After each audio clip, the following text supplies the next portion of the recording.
My name is Mark Wiegensberg, and I'm the director of Institute for Integrative Health, and we're really excited this morning to be sharing with you all in the next 45 minutes or so some of the research products and work that we've had over the last 6 to 12 or so months. The international, there's so many letters in this acronym, I never remember it.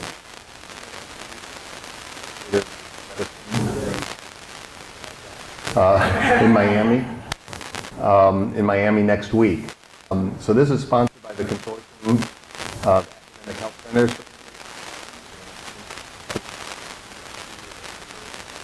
centers. It's essentially all the major medical centers or health institutions that have integrative medicine or integrative health programs. So we joined in 2012, the likes of Arizona, Stanford, Harvard, all of those institutions that were really kind of at the forefront heading the movement of complementary alternatives / integrative medicine into the mainstream. So this is, as far as I know, their second international research conference where papers will be presented in poster form and oral form, and there'll be symposium integrative health and integrative medicine, lots of networking among colleagues. Really is, I think, where integrative medicine will move into the mainstream and where some really good research is being done. So the treat for today is that you get to see what 4 USC faculty and students and other people have been doing and will be presenting at the conference. So we'll be starting out with Jillian, is it Riley or O'Reilly? O'Reilly, thank you. Jillian O'Reilly, who would be presenting what is going to be an oral presentation at the conference. You'll also hear from Dr. Jeffrey Gold, who is going to be presenting 3 posters. Dr. Jim Adams from the School of Pharmacy, who will be sharing with you some of the highlights of his poster that's on the back there, and myself as well towards the end, if there's time. So at this time, then, I would like to have Jillian come on up. Let's see, where's your talk? There it is. All right, oops. I'm not so proficient with the, oh, that is it, I'm sorry. Okay. I think it's closed. If you go to File and Open Recent, you should be able to. Okay.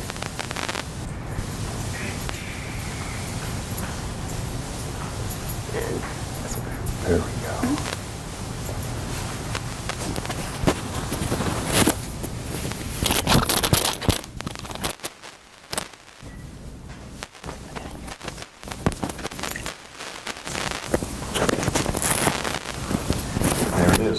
So Jillian will present her talk in the format that's used at the meetings. Those of you who've been to these research meetings attend.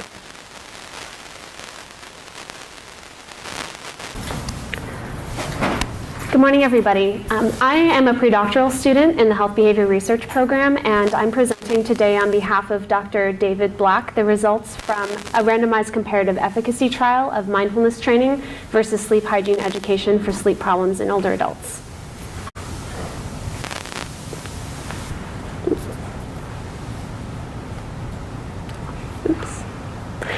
Older adults, sometimes defined as those who are 55 years of age and older, are affected by sleep problems more than any other population.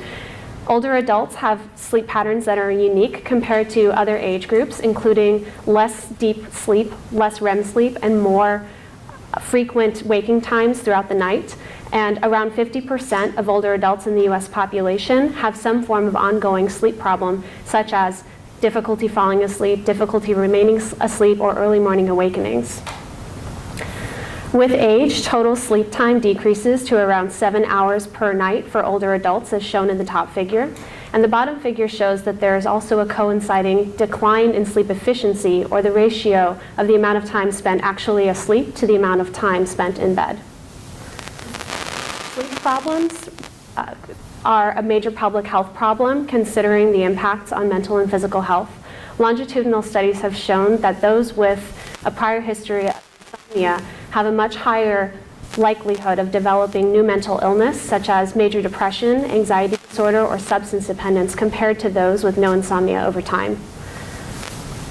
Other ailments associated with sleep problems include poor immune system function, high blood pressure, obesity, and higher risk for heart disease and diabetes.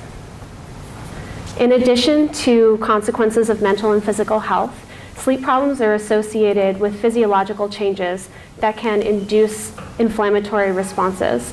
This model is a previously developed model that demonstrates that chronic stressors such as sleep problems can have a cascade of physiological effects that translate into intracellular events, such as changes in inflammatory transcription markers.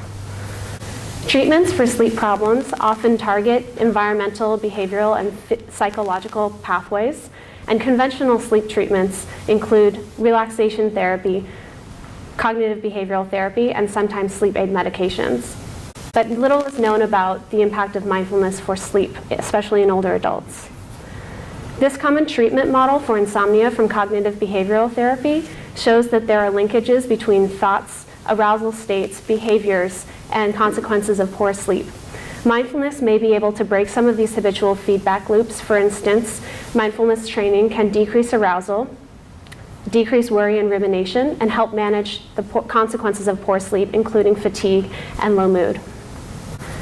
Research is just beginning to explore mindfulness for sleep. To date, there has been one study that has examined mindfulness-based intervention for sleep problems as the primary outcome, with no competing diagnosis and without the use of other treatments in addition to mindfulness. This study examined the mindfulness-based stress reduction program in comparison to a sleep aid medication for insomnia in young and mid-aged adults, and results demonstrated that there was comparable improvements in sleep problems for both conditions. And a follow-up study with qualitative focus groups showed that participants in the mindfulness program had better treatment compliance and better treatment satisfaction than those with the sleep aid medication. While this study and previous research does provide preliminary support for the use of mindfulness for sleep problems, there are several gaps remaining in this field of research, including a lack of studies that have sleep as the primary outcome, a lack of studies that examine biomarkers related to sleep, and there have been no studies to date that have examined a mindfulness-based intervention for sleep problems in older adults who have the highest prevalence of sleep issues. The aim of the current study was to examine a community-centered mindfulness-based intervention for sleep problems in older adults who have not yet progressed to chronic insomnia. This was a randomized comparative efficacy trial of the UCLA Mindful Awareness Practices Program, or MAPS, versus a formal sleep hygiene education program in older adults who were greater than 55 years of age with sleep problems as demonstrated by a Pittsburgh Sleep Quality Index score of greater than 5.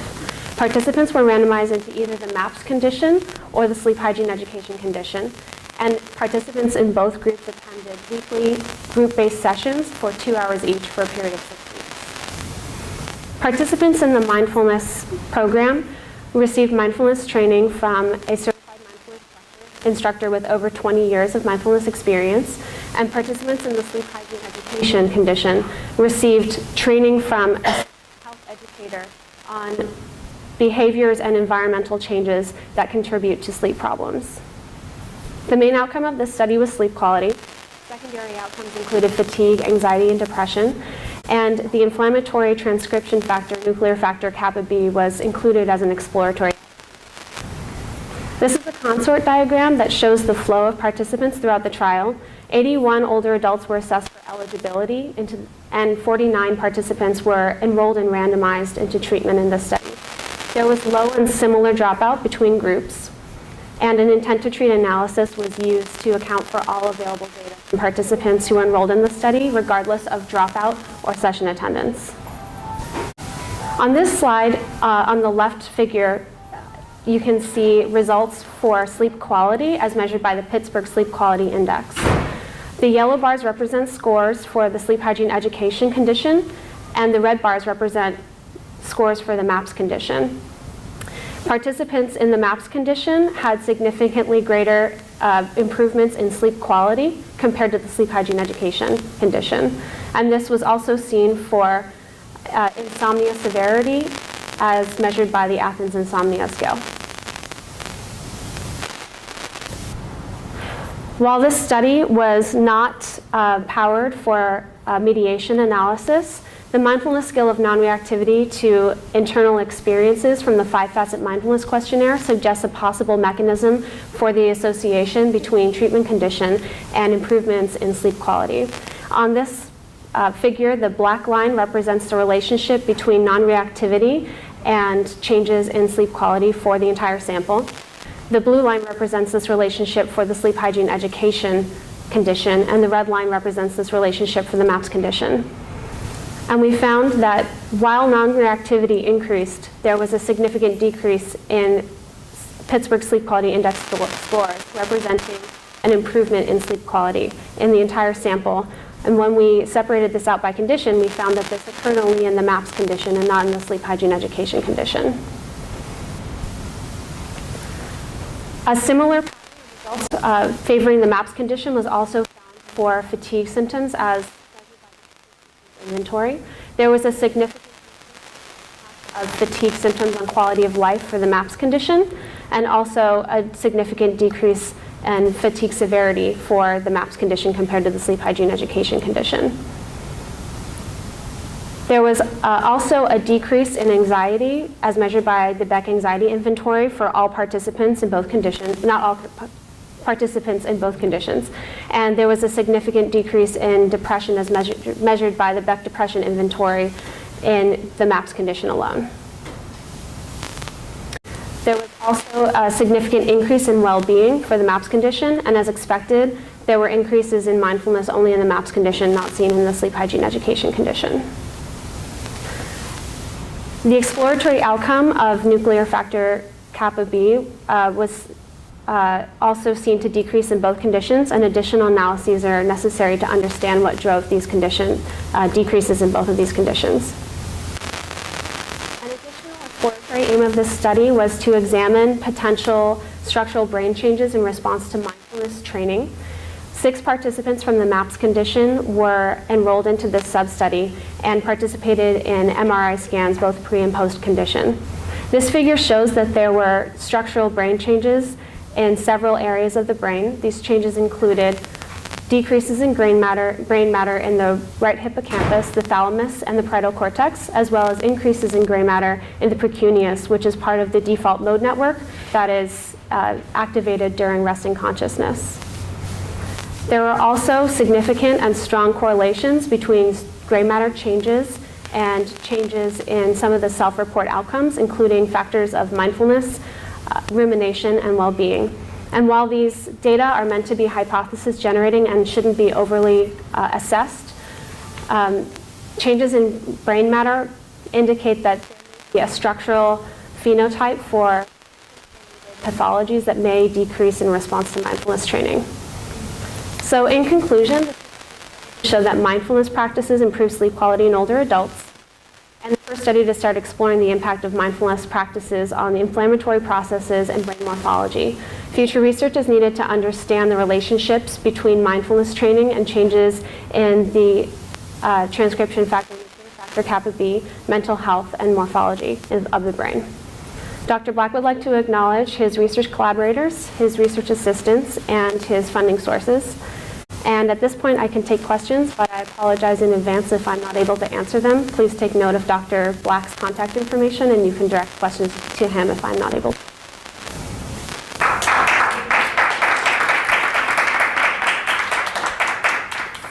Do you need any more subjects? Yeah. I'm willing to be one. I'm sure for future studies.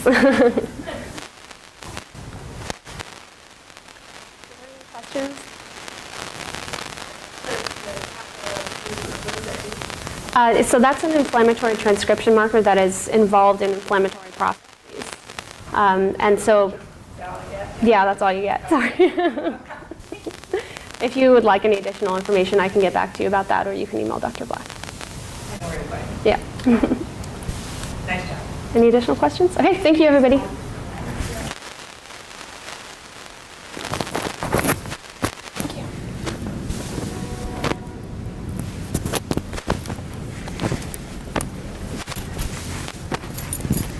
Thanks.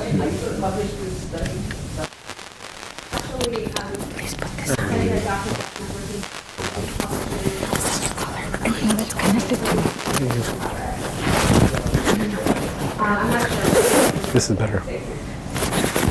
Thanks, Jillian. It was very, very exciting. Tested this yesterday. I was really concerned to see I'm in the older adult side. Impressive. Mess with me. I can't. Okay, so now we're going to hear from Dr. Jeffrey Gold, who's a psychologist and is in the Department of Pediatrics and Anesthesia at Children's Hospital. Part of our CHLA inclusion and a leader in our reproductive. You're going to hear the highlights of his 3 posters that are on the wall in the back.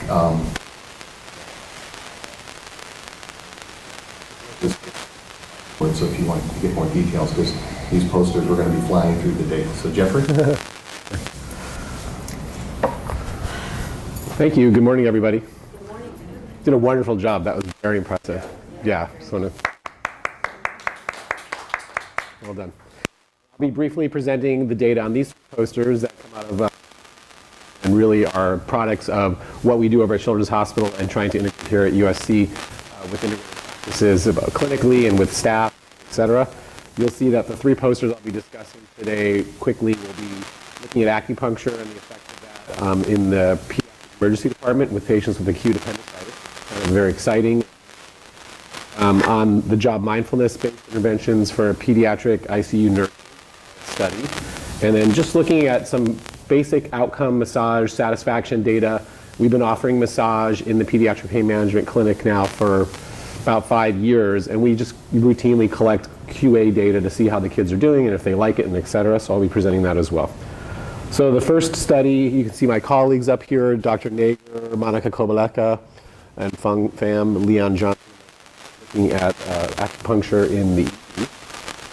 We're really interested to see whether or not we could introduce the idea of acupuncture. You know, kids come into the ED with acute appendicitis, and often the surgeons, before making final diagnosis, so we thought this was a nice window in that immediate time during the surgeons as far as changing diagnosis, but really could bring some relief to the kids if we were able to demonstrate that.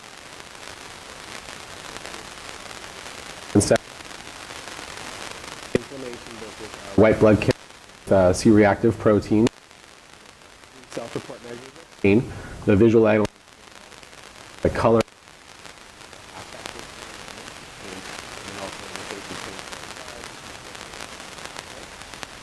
and you can see here on this first slide that we had a decrease in white blood count across acupuncture procedure. We measured the kids pre, then we looked at them about 20 minutes to 30 minutes later, and then took a post measure. Very brief intervention that happens right down in the ED. C-reactive protein, which is also a marker of inflammation, shows more of kind of a stabilizing 4 to 6. You see that. I'm not trying to sell a very large. You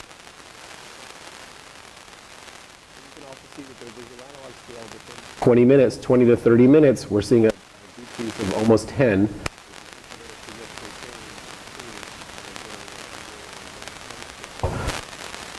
Again, it's only 20 or 30.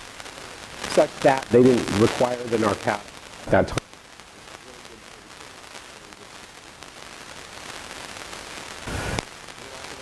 Pain intensity and that emotional pain, or what we call affective pain, you can see an increase or decrease from baseline treatment on the FACES pain scale, as well as the Keller analog scale for that emotional pain. That was also significant. So even though it's only 6 kids, it demonstrates that it's feasible. We can do this in the ED, which is exciting, and that the kids are getting benefit. We're also able to see some changes in some biological markers, which is at the beginning, but very exciting, and that it might be a primary intervention for kids in the ED who come in with acute appendicitis. Mindfulness, these are my collaborators up here. Tina Gauthier was a doctoral student. She's a Buddhist priest. She was able to deliver this intervention in the PICU, so that was really cool. And to work closely with our other clergy, Dagmar, in the Children's Hospital. We were really interested in just assessing the feasibility of this mindfulness-based intervention. It wasn't a mindfulness-based stress reduction. It was more mindfulness through her training in her doctoral program, and to investigate changes in stress, burnout, mindfulness, and self-compassion during the intervention in 1 month following the intervention. And as you can see from this procedure, it's very brief. It's a 5-minute intervention that we offered every day before and after each work shift. We brought it to the nurses. PICU nurses aren't really interested in going off-site and going someplace and getting additional interventions. They want it right there where they live. So we did it in the morning, we did it in the afternoon, evening. 6:55 a.m., 6:55 p.m. And obviously, we were very excited to see some of these results, which were significant declines in their stress as self-reported by them, and that those reductions sustained at their 1 month follow-up. So that was very exciting. And this was in 6 to 65 nurses that were involved in the study. We also looked at their burnout, and we were able to decrease their self-reported experience of feeling burnt out on the job by offering a very brief 5-minute intervention to them for that 1 month period of time. So it was very encouraging, and there's more data back there that more closely. And we really felt that mindfulness in this brief context, we're giving them just minutes, really. It got them to be focused, intentional, and pay attention to their breathing and their bodies, and it really made a big difference. Clearly, burnout amongst nurses, not to mention other healthcare providers, is a significant. We don't have a lot of attrition at Children's Hospital because people love working with the kids, and I guess they just deal with it. But burnout and fatigue is a serious issue in healthcare. So this intervention seems to be very efficacious for these nurses, and we're going to continue with that. We actually, as you may or may not know, have medical students who've done their RSP with myself looking at the use of a smart app for mindfulness. And they presented that at a couple poster sessions, and they've done that here at USC and offsite as well. And we're going to be rolling out that with some other populations to include the nurse population. And they use a smartphone mobile app for mindfulness to decrease stress and et cetera. So we're pretty excited about that. But this is leading into a whole new area for us, using both technologies and mindfulness together. Okay, and then the last study, Dr. a developmental psychologist who works in my research lab with me. And this is just, again, looking at satisfaction in children and adolescents that come to our pediatric chronic pain management clinic, looking at the efficacy of massage for children, looking at pain, mood, satisfaction with massage before and immediately following their first massage, just their first massage.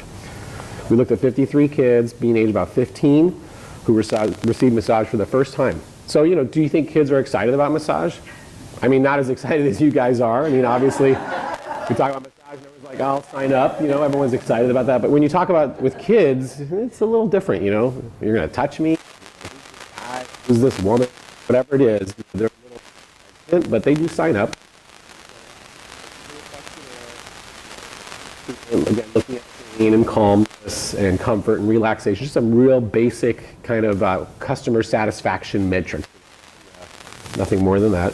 And you can see some of the results here before and after their first massage. Looking at pain, you have significant decline.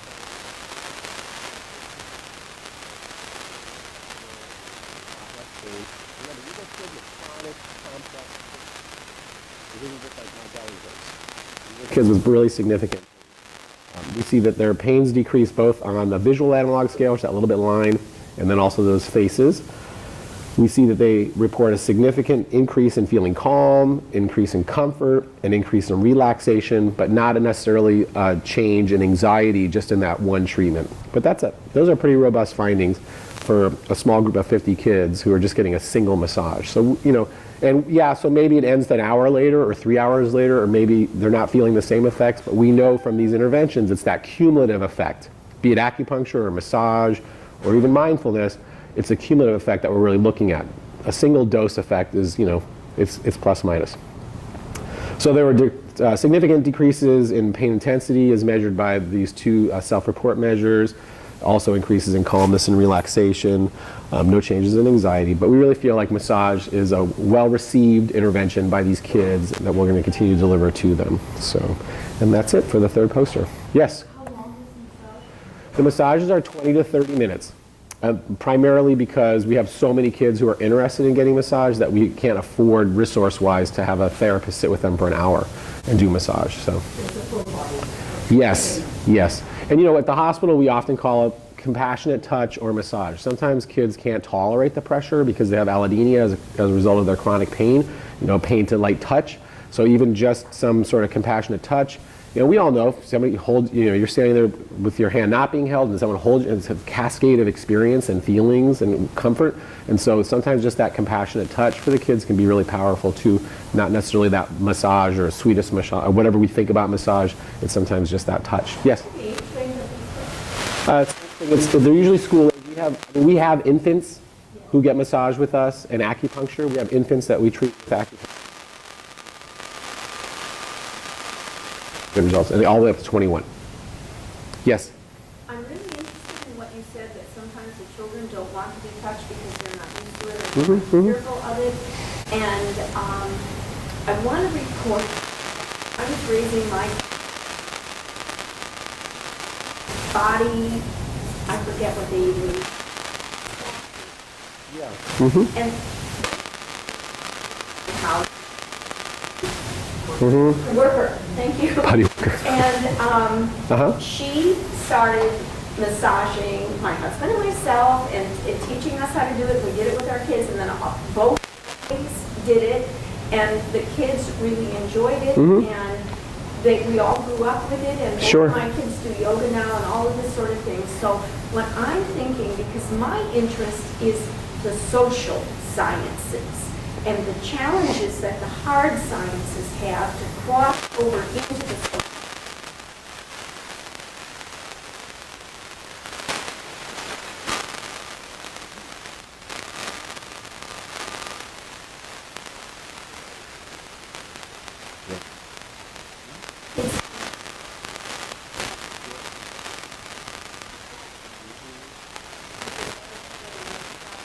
Right.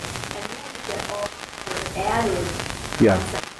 how families can be close with each other. And Right. overcome. Well, our first study when we brought massage to the hospital back in 2002 was in the NICU. We delivered massage to taught massage to their neighbors. They felt helpless. Really, really empowering for them. So we definitely see the value. Social work problems. We'll see. Yes.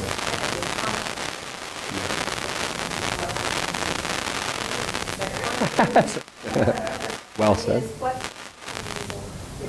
Headspace. So Headspace is available. No, it's available.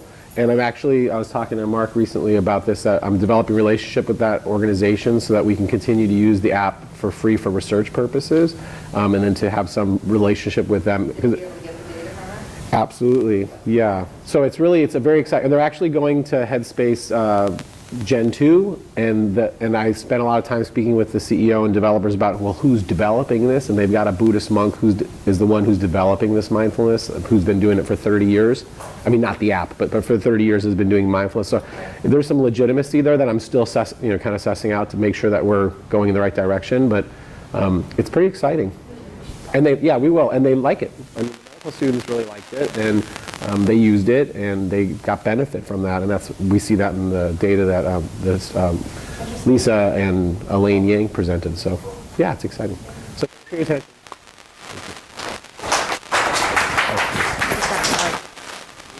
Thank you. Wonderful work, and there's a big contingent at the consortium, so I think a lot of our colleagues will be really happy to see this in Miami. Okay, so Dr. Jim Adams is a professor of pharmacy and technology. He's going to speak to us about a plant compound that I think possibly I'm going to let you.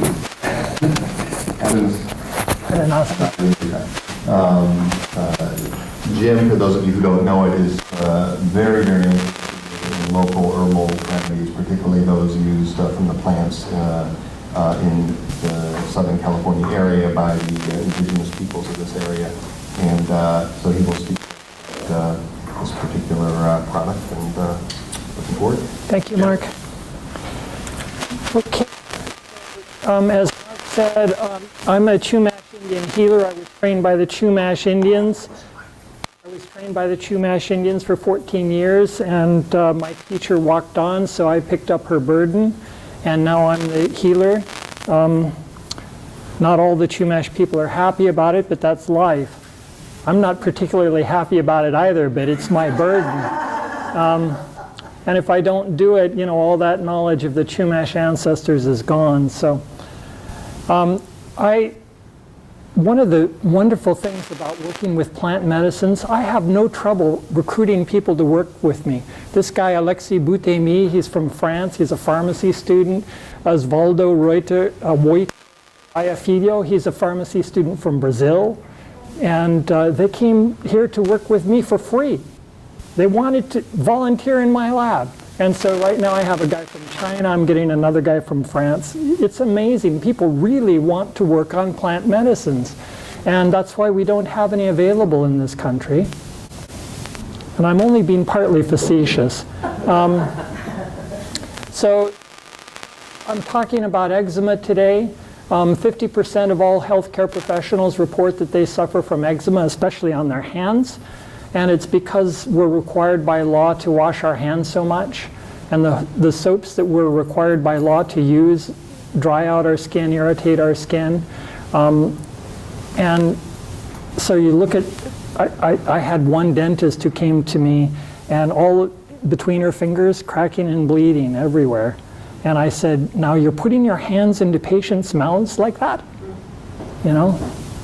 So it's pretty scary what's happening to healthcare professionals right now. And I suffer from a disease called Adam's disease, which is a disease that I discovered, I named, I described, I suffer from. And my fingertips used to crack and bleed every day. For 7 years they cracked and bled. And it was terrible. And so I did what any Chumash healer would do, I prayed. And I was led to a plant, which is this one right here, chemise, Adenostoma fasciculatum. This is a traditional plant used by the Chumash people for skin diseases. And in the old days, they didn't suffer as much from eczema as we do now because they didn't wash their hands with these horrible soaps that we use. They had much better soaps in the old days. And so I figured out how to make an extract of this plant, make a balm of this plant. And then I had all those volunteers working with me who helped me find all the chemistry of the plant. And the chemicals are back there on the poster if you're interested. We did a lot of chemistry and found that the plant contains some plant sterols and other compounds that are potentially useful in skin disease. The other thing that I advocate is that people must stop using these horrible soaps that we're required by law to use. We must, because otherwise you're going to have eczema all over your hands. And I advocate this soap back here on my poster called Camp Suds. Ladies, let me spell that for you. C-A-M-P, camp. I know women don't like camping, but it's Camp Suds. And you can get it out online. I have no interest in the company. I own no stock or no financial interest at all in the company, but it is by far the best soap I've ever found. It's the only soap I use. And you know, instead of having these little squirt bottles of those horrible triclosan containing irritating drying soaps, we need to have Camp Suds everywhere, in my opinion. And we'll get rid of a lot of this eczema that people are suffering from. And then you can also use my balm if you want to. It helps with the healing process. But the number one thing is get rid of that horrible soap. I'm going to stop here. Any questions? Thank you. Yeah. When you're making balms or extracts on these from these plant substances, number one, I think I need to get a sensitizer in there. I've been trying to figure this out for years. You've got a great medicinal product, but in the processing to the product, you get a rash of eczema patients who get worse or don't resolve. Do you happen to know if there's any pattern to how we make the balm so you get the substance without the attack? Well, the number one way that we treat eczema in our society is with all those corticosteroids. And I have used them almost my whole life, and now whenever I put corticosteroids on my skin, I get a rash. They cause rash in me now. I'm reactive to those balms and ointments that contain the corticosteroids now. And I think most people who suffer from eczema eventually become reactive to those corticosteroids also. So we need to get rid of the soap in order to get rid of the corticosteroids. That's the number one thing. Yeah? What about rosacea? Rosacea? Isn't it like redness from underneath? I've never tried this product in rosacea. I don't know much about rosacea. But it would be interesting to try it. Why not? Yeah. Is your balm available for purchase online? No, it's not. You can only get it from me in person because it's not FDA approved. But since I am a traditional American healer, I am protected by California state law, so I can sell it personally. I sell my balm for $10. Thank you. Jim?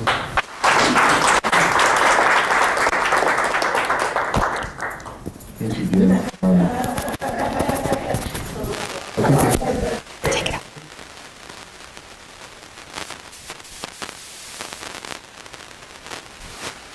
Medicine, the rules and regulations, what harm are we doing? And I think we don't look at that enough. What happens to all the chemotherapeutic agents that get into the water tables and the systems and the radiation, obviously. So thank you for that presentation. Here's mine. You do this. Okay. All right. We have one more poster presentation, and that's my poster. So I'm interested in, as Jim is, in what I would call indigenous technologies. That is, what is the wisdom of the ancestors of the indigenous peoples? What can we learn from them? I don't know. In this poster, I'll present some preliminary data where we used an innovative group intervention for young adults with type 1 diabetes. The group intervention, as you'll see, is based on indigenous modalities. So I'd like to thank all my co-authors, Beth Piatek, who's in occupational therapy, and Daniela Florindez, who worked with her. As a student, Joe Provisor, who does counsel in schools in LAUSD. You'll see what counsel is in a minute. Dr. Cicada is an endocrinologist that works close with me. Dr. Sprout Metz, who's in the audience and is a psychologist. And Maggie Juarez is also in the audience. Yay, Maggie. And Ann Peters was the PI on this grant, which was funded by the Helmsley Foundation.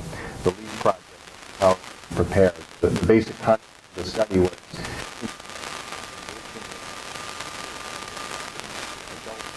to their diabetes. And this is a big hot issue in the pediatric endocrine world because a lot of these young people would get lost to follow-up in their diabetes.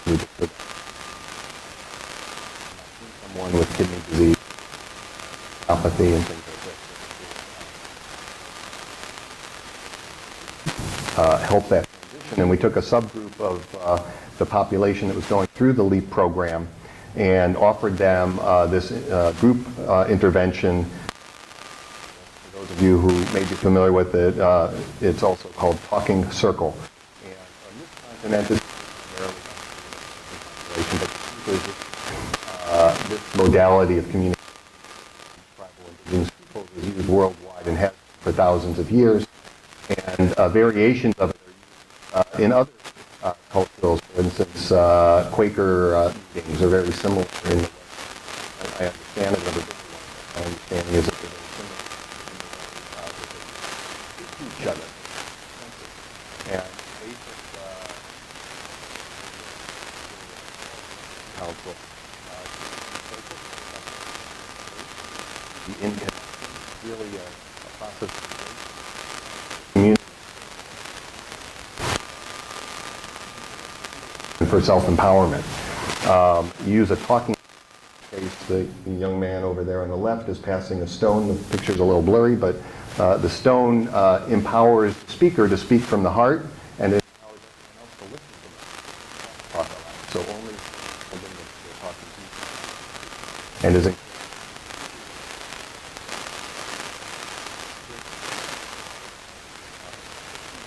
present only in the moment.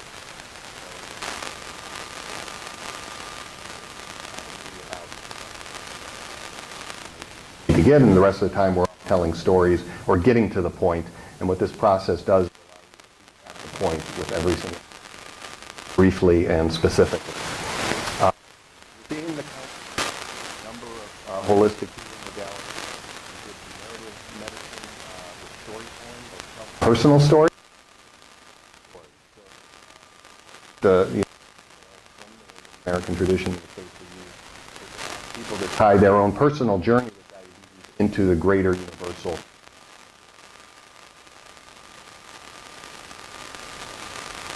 Stress reduction, guided imagery, poetry, journaling, etc. You can see all the things. And I would mention that our discussion topics in the council format were not all about diabetes. A lot of it was just general life. These young people just wanted to talk about their lives in general, and then always there's the metaphor for how that ties in with diabetes. So just showing a couple of results. There's a whole lot more in the poster in terms of some of the qualitative work we did. The program was basically very acceptable. However, there are some major feasibility issues. With this population, particularly young adults spread all over LA County, as you can imagine, we offered the program to, I think, 29 of the lead population, and only 14 of the 29 ever come to only one session. The average number of sessions attended was about 7, I think. A couple of those 14 attended one session or 2 sessions. So this data is at the 14 attended versus what we saw significant reduction in one very large and clinically relevant reduction. 12 of these sessions, we held these sessions.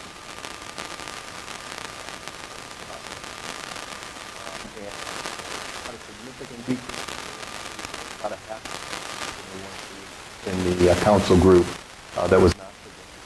But what was interesting was the population.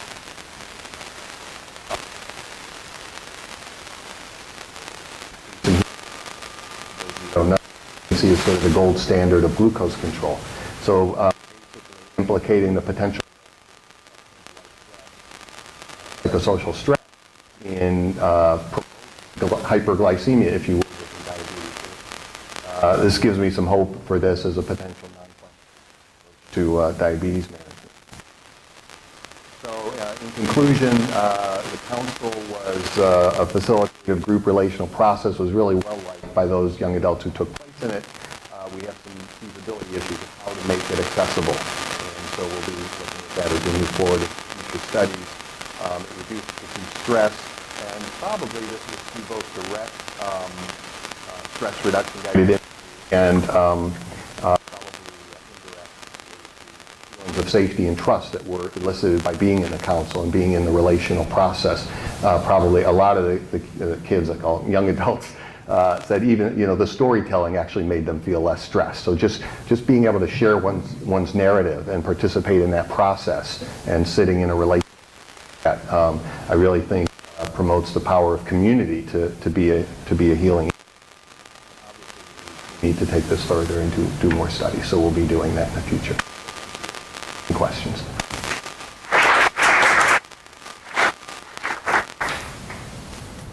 Yeah. The feasibility of getting people if they are and together, and it can't be, there's no use of technology that would make this work. I don't think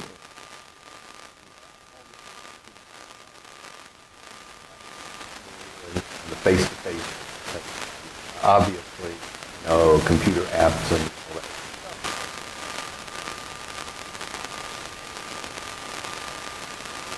You take this further, it's up against such a thing, perhaps, but I really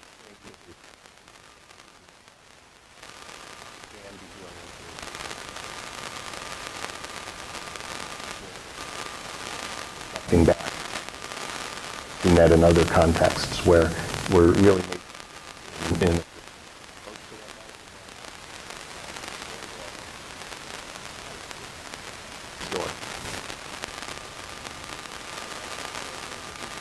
take this to where the people are. So, we're here and these people are all over. So For instance, in a grant I proposed after this was to actually do the councils out in the communities, whether it's a church or Boys and Girls Club, for the people in that area.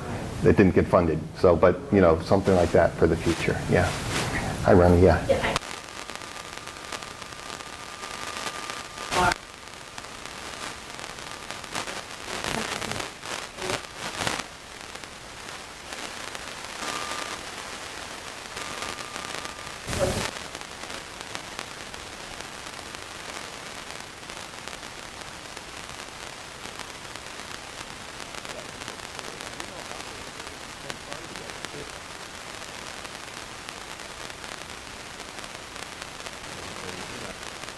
And I think that's lost when you put an app interface in the way. Now for the other side of the coin, Dr. Sprout Metz will speak pro for computer apps.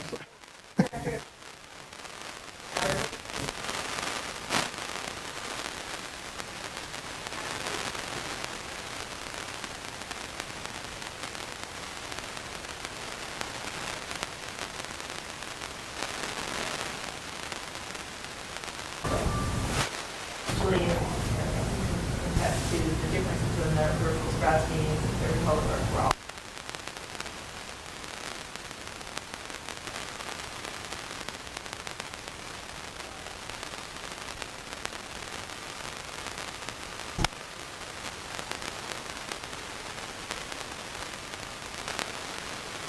Using mobile technologies.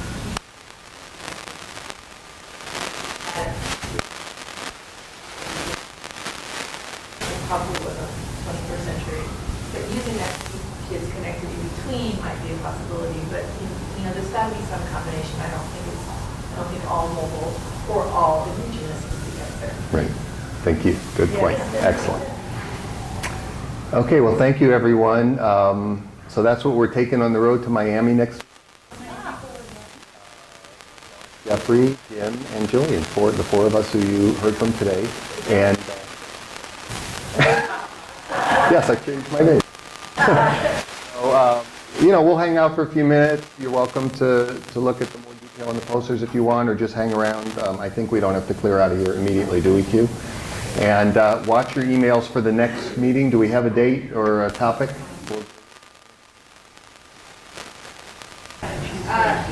So June 4th, Wednesday, June 4th is the next talk. Jim Adams and